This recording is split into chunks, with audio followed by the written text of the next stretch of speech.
Welcome to the newest episode of Beyond the Fame with Jason Fraley. I'm your host, Jason Fraley, picking the brains of the top filmmakers, musicians, and artists of our time. The Humans opens in movie theaters and streaming on Showtime today, based on the Tony-winning Broadway play from 2016 about a family gathering for Thanksgiving.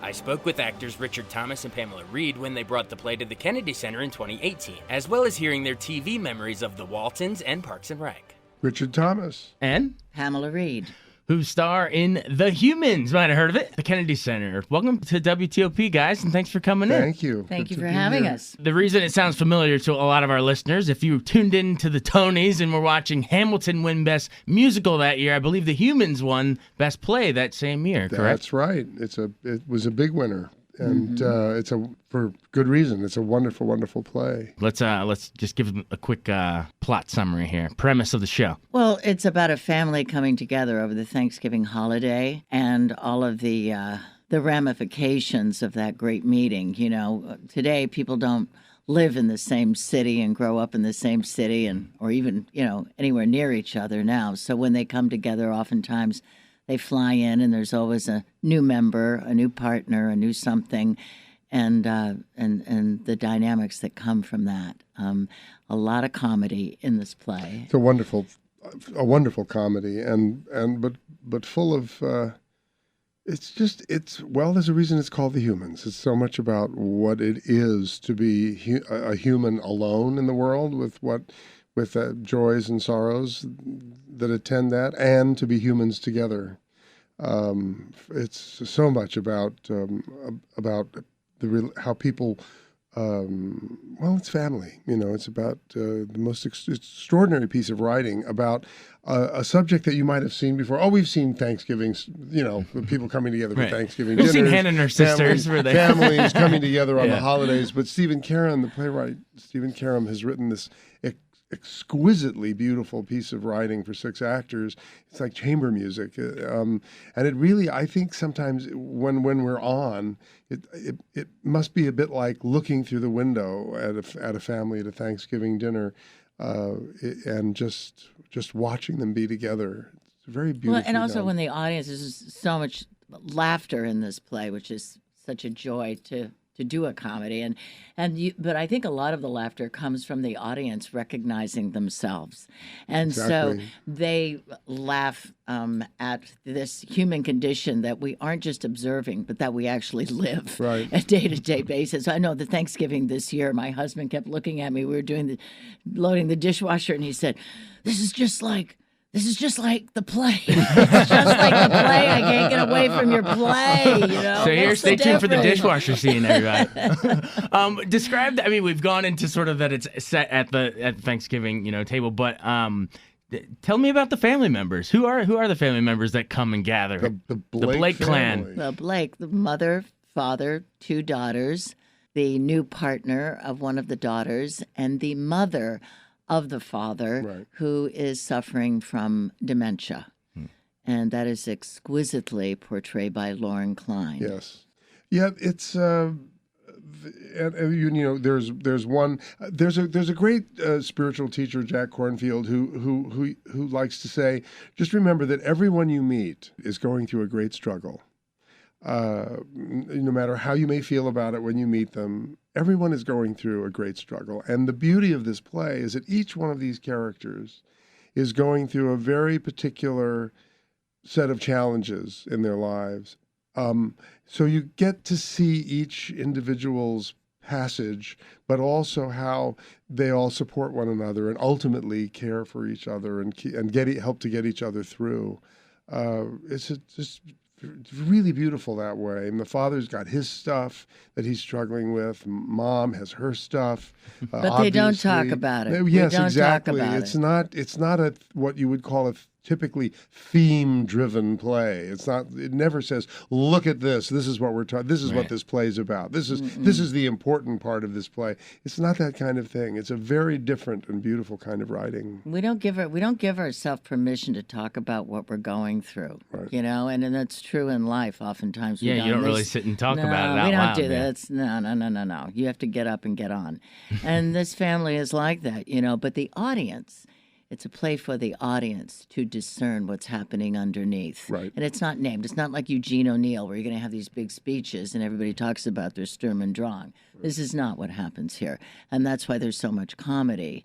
And what's underneath is unearthed by the audience, not by the actors up there on stage, which is lovely. So it's up to us to sort of read between those lines and what's left right. unsaid. And that's right. where It's really an audience's play. And it's a wonderful play about the relationship between the generations, too. I mean, young people who see this play have parents, and they're like, oh, yeah, I know what that's like. I'm going home, and parents who have young people in their lives go, oh, my God, these kids. It's a wonderful intergenerational drama. And it's a bullet train. it's it's 90 minutes, no intermission. It's astonishing to me how fast. richly deeply packed this play is. Yeah. There's so much in it in such a brief time. It Efficient. touches on so many things. No, it's truly extraordinary. It's like freeze dried. You add water to it and it just expands. You add acting. You look at it on Freeze-dried. Yeah, you just add that. I Remember love that the line. freeze-dried human. Copy, right? It's like just add some acting, add a little water, a little moisture, a little human, and the whole thing just expands into this beautiful, beautiful picture of what it means to be humans, alone and together. I've never heard that analogy in here before. I love it. You may never hear it again. Stick around, Richard Thomas. You Yeah. hear a lot of You'll stuff hear you've a never heard before. Some of it's pretty good. Yeah, we can't wait. So tell me about your guys' characters individually. Eric and Deirdre are coming to the new Chinatown basement apartment Basement duplex. of one of their wow. daughters who is living with her boyfriend, Oh, which right away creates some issues for an old fashioned couple like us. So we've actually made the trip from Scranton, Pennsylvania, Lovely coal mining town. into Chinatown in Manhattan to have Thanksgiving dinner with our daughter and her boyfriend, and then our other daughter. Who has just broken up with her girlfriend is joining us as well. So it's us and our two girls and the new guy. How does well, we can get into the new guy stuff later, but in terms of just, going from Scranton to this basement apartment in Chinatown in New York, how's the culture clash sort of Well, there's playing? there's the play as Pamela talks about. The play deals a lot with culture and with economics. This couple from Scranton, a real working couple coming into Manhattan and into that world.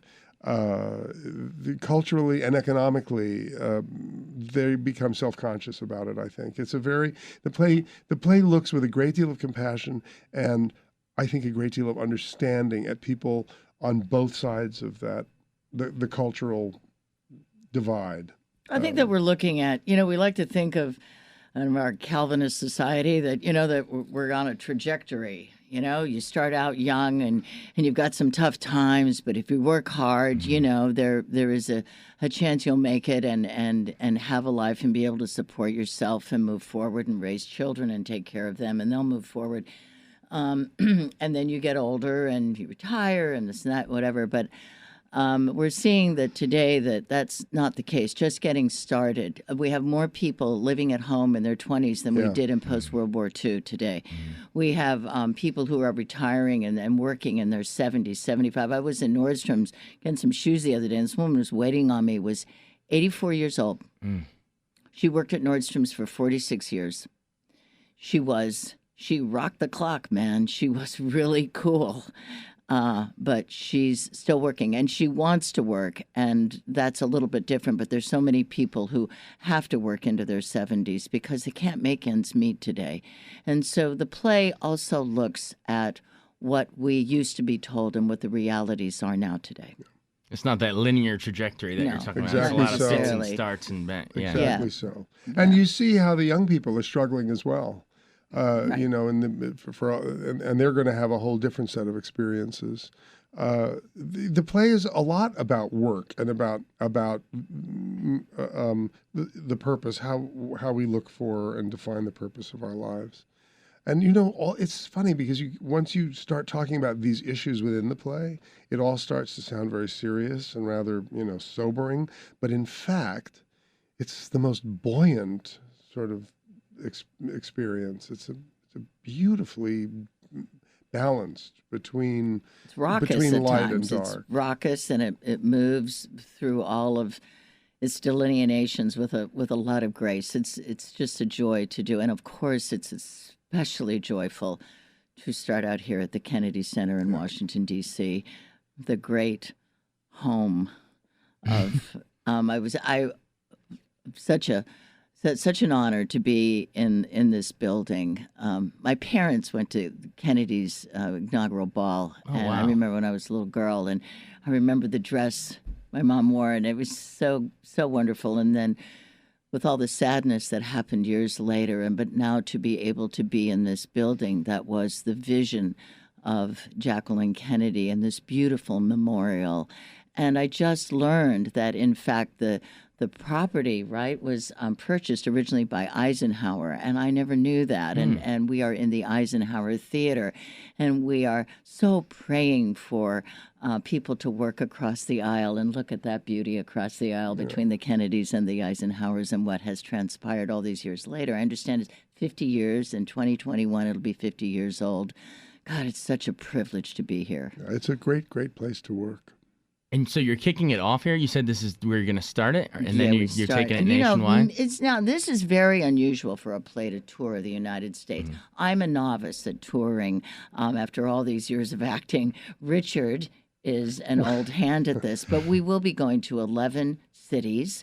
And we have previewed and started out we rehearsed in New York and then went to Seattle, and now we are here for the official tour opening, and we will go everywhere. We're gonna And go Richard around. promises it will be absolutely delightful. Well, it's correct? I toured with one other show. I did a big tour we went out for 2 seasons actually of 12 Angry Men, which was a great show to tour in, and we went all over Were the you country. juror number 8? I was number 8, and I'd always wanted to tour because it was always such a part of a theater actor's life, and so when I did it, I just had the most wonderful experience. So when this came, it was like, oh yes, I'd like to do that again, especially with a play that's so terrific.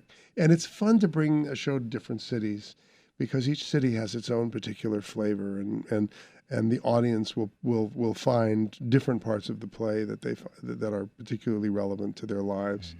But the most important thing is that you have a good time with a wonderful company, and we're very lucky because I think we've got a great cast. Yeah, dote on your co-stars a little bit. Well, Who plays the other, family Yeah, members? it's a terrific company, and this lady sitting to my right is very, very, very special. Pamela Reed. We're having a good time. There's bonding going on behind the microphones here. You can just see it. I have to tell you, you can figure out, if you've done it enough times, you can figure out within the first 5 days of rehearsal, whether you've got what the chemistry is going to be. And we were lucky, don't you think? I mean, Well, yeah, we look alike. yeah. It's most important. I know. People in the back row are going to really judge you. Are they brother and sister, or are they husband and wife? Well, we're just having a wonderful time. I mean, I just can't, as I told you, I'm just starting out on tour. I mean, we have Louise Vega and Daisy Egan and Teresa Plain and, of course, Lauren Klein, as I've mentioned. And I can't imagine being on tour and not getting along or something, which I'm sure happens. It is not happening here. No. We really, really like each other. On stage, we argue and fight and scream and yell and go through what you go through in terms of this play, but off stage, it's pretty terrific. Was Daisy Egan Secret Garden? Yes, Yeah. that's Yeah, right. she She came won in the here. Tony We for talked- she was the Secret original. Art. She Yeah, won as she- a that's right. child. 11 actress. when right. she won that Right, too, yeah. right? So you see Yeah. tons of familiar faces in this, Yeah. and they're going to know Yeah. you guys from your TV work It's too. a strong, So it's a strong company, and the director, Joe Mantello, wonderful director. And this is this show for actors, and I'm sure for the director, presents a particular set of challenges because it's so naturalistic. It takes place on 2 levels, upstairs and downstairs. The ensemble writing is so intricate, and the idea is, it should look effortless, but in fact, it's so precise and so worked out and so. Don't you find that? Yeah, I mean, the way people talk over each yes, other, the way we're talking right now. Exactly. There's there'll be a line on the page. Normally, you'll have your character's name, and then there's a line horizontally, and that's what you say, right? In this text, you'll have a line, and it'll have slash marks in it. And that is where the lines below it, where the people start speaking. Wow. And the exactitude within which this play works is it's really, really, really So it's annotated with the challenging. slashes of Yeah, where it you actually should- what it's- exact words you talk everything over. is exact words. I mean, Wow. there are. It's completely precise, and that's the beauty of it. It should, if we're doing it right, it should look absolutely spontaneous, Right. and yet it's completely worked out. Exactly. And so it presents a very exciting and satisfying set of challenges. And nerve-wracking. It could take you to a mental hospital. To put it together was a Well, lot that's of where work. we are today, Once it guys. fly- Hate to break it to you. Yeah. There were days This is when your we- session. Right, thank you. Thank you. Thank you. Oh, that's funny. I feel better already. Well, we got to talk about our listeners. I mean, they're going to remember you, Parks and Rec, and lots of stuff. And of course, the yeah. Waltons. Sure. Can I get a quick memory of each of those? I mean, how does this fit into your guy? I mean, you've done it all. If you won an Emmy as John Boy, and we still say goodnight, John Boy, in the newsroom. See, there you go. You do? Yeah, if people are leaving, they say goodnight, John Boy. It's crazy, right? I mean, who would have thought? It's wonderful, and I'm very happy about it. I was checking my bags at the airport to come to Washington the other day, and the guy who was taking my bag said, I come from Tobago, a small village in Tobago, and we had one television set, and the guy who owned it on Sunday nights used to take it down from the bedroom to the living room and invite everybody, and everybody from the village would come and sit in his house, and we'd watch the Waltons once a week. That's so The whole village sweet. would come and watch, and people would look through the window and watch the show. And it's astonishing to think about that, and humbling. You still But get people coming up to you saying, Oh, absolutely, of course. But thank God it was something that I'm proud of and that I enjoyed. And we still stay in touch. We're very close. It's like a second family to me. So it's been that's a wonderful. And it was set in bringing- rural Virginia, right? Wasn't it? Yeah, it in was set Virginia? in Virginia, Yeah. yeah. They're bringing back so many shows, recently that have been hits. I wonder what the dynamic would be to see a show that was based with such strength through humility in these bombastic times. I Well, think it would interesting. resonate quite I think it would. readily. And how about Parks and Rec? I had a great time, and Amy Poehler is a gem. She's a wonderful, wonderful actress, and she is a pearl of a girl. Nice rhyming. There you go. All right, so let's bring it back to the play before we get too sidetracked in your guys' past work. But I guess if we show up and our listeners come to this, what's going to be their takeaway when they leave here? How's it going to affect their next encounter with their own family? Well, the part at the table takes about 2 minutes. It's Okay. all the stuff that leads up to a moment and all the stuff that happens after, and it's and that's really what life is, isn't it? Really, I mean, and so I would hope that people would come away with this with new things to think about, as all good theater should. They remind you of yourself, and then they invite you to new parts of yourself through the experiences of others. And I would hope that would happen. I agree. It's such a compassionately written play. It has such compassion for all of the characters. I'm always hoping that part of being human rubs off in the theater, and that when people go forward into their next sort of family encounter, or even any kind of encounter with people they work at work, or that they bring some of the compassion that the play has shown to their understanding of the struggles that everyone is going through, that they may not be revealing at the moment, but they're there. Because the play does ask, everyone in the play has got an existential crisis. I mean, particularly sort of Eric, and what but this feeling of that no matter what life gives us and throws at us, we still have to put one foot in front of the other and move forward. And sometimes we feel like we're doing it alone, and sometimes we feel like we know we're doing it all together. So it's just that the play is so human that I just hope people take that compassion out into the street with them. Awesome. We'll come out a little more human after seeing it. Awesome. Yes. Well, thanks so much for coming in. This Thank was you. great. Thanks for having us. Thank you That's very right. Thanks, much. guys. Thanks so much for joining us on Beyond the Fame with Jason Fraley. Remember to hit the subscribe button and give us a 5-star rating if you like what you hear. We'll see you next time.